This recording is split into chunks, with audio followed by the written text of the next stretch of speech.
BJP সরকার হলে Exide কারখানায় অস্থায়ী শ্রমিকদের স্থায়ীকরণ করা হবে বললেন অর্জুন সিং। বিজেপি সরকার ক্ষমতায় এলে জগদ্দলের রাতপুর এক্সাইড কারখানার অস্থায়ী শ্রমিকদের স্থায়ীকরণ করা হবে। সব হিসাব হবে আর সব যোগ করে নেব। একটা শ্রমিকের একটা পয়সা যদি বাকি থাকে, এটা আমি যেহেতু আমাদের এক্সাইড বাইটের যে ইউনিয়নগুলোতে প্রায় শেষ করে দিয়েছে। আজকে একটা শ্রমিক কত কম পয়সা পাচ্ছে, তারা জীবনের ঝুঁকি নিয়ে এখানে কাজ করতে আসে।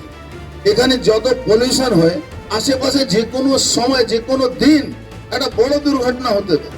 আমরা যদি তাদের নামে বারবার চিঠি করে পলিউশন ডিপার্টমেন্টকে সজাগ না করতাম, আজকে কিন্তু কয়েক হাজার লোক এখানে মারা যেত। আর কিছু স্বার্থের, যারা নিজের স্বার্থের জন্য এখানে কাজ করে, তারা এদেরকে আশকারা দেয়। কিন্তু আমি বলছি, আপনি দেখুন, যতদিন ধরে এই এক্সাইড ব্যাটারি চলছে, ততদিন ধরে বহু লোক রিটায়ার হয়ে গেছে, কিন্তু এরকম অবস্থা কোনোদিন ছিল না।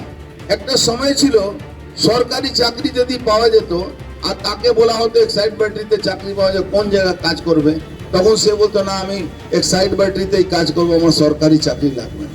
আজকে তারা কি হয়েছে, আজকে একটা চোরের একটা বড় সমূহ, চোরের একটা বড় অংশ আজকে এই কারখানার সামনে তৃণমূলের নামে দালালি করা। আর একটা লেবার মিনিস্টার আছে, এবার হারছে, কালকে ইলেকশন হয়েছে, পরশুদিন লেবার মিনিস্টার হারছে। লেবার মিনিস্টার এর শ্বশুর মশাই হয়ে গেছে, বাপের বাড়ি বানিয়ে দিয়েছে। শনিবার জগদ্দল কেন্দ্রের দলীয় প্রার্থী রাজেশ কুমারের সমর্থনে আপপুর এক্সাইড ব্যাটারি কারখানার গেটের সভায় হাজির হয়ে এমনটাই বললেন শ্রমিক নেতা তথা নোয়াপাড়া কেন্দ্রের বিজেপি প্রার্থী অর্জুন সিং। সরকার আসছে, আমাদের ডাক্তার সাহেব এখানকার বিধায়ক, এনার দায়িত্ব আছে। একটা শিক্ষিত মানুষ, এমন একটা মানুষ, সিএ করেছেন, আইএস ছিলেন, আইএস ছেড়ে আবার আইপিএস হয়েছেন, তারপরে অ্যাডমিনিস্ট্রেশন সামলেছেন। আমাদের জগদ্দলের জন্য একটা এসেট পেয়েছে। যেই জগদ্দল শুধু লুটের জায়গা ছিল, সেই জগদ্দলে একটা ভালো অ্যাডমিনিস্ট্রেটর, যিনি ভালো অ্যাডমিনিস্ট্রেশন বুঝেন, একজন বিধায়ক পাবে। আগামী দিন এই এক্সাইড ব্যাটারি যত দুর্নীতি আছে, সব দুর্নীতির উপরে ওনার নজর থাকবে।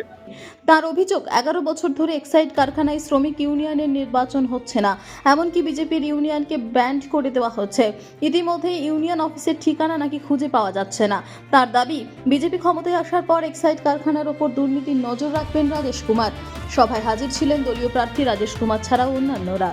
ব্যুরো রিপোর্ট, আরোহী নিউজ বাংলা।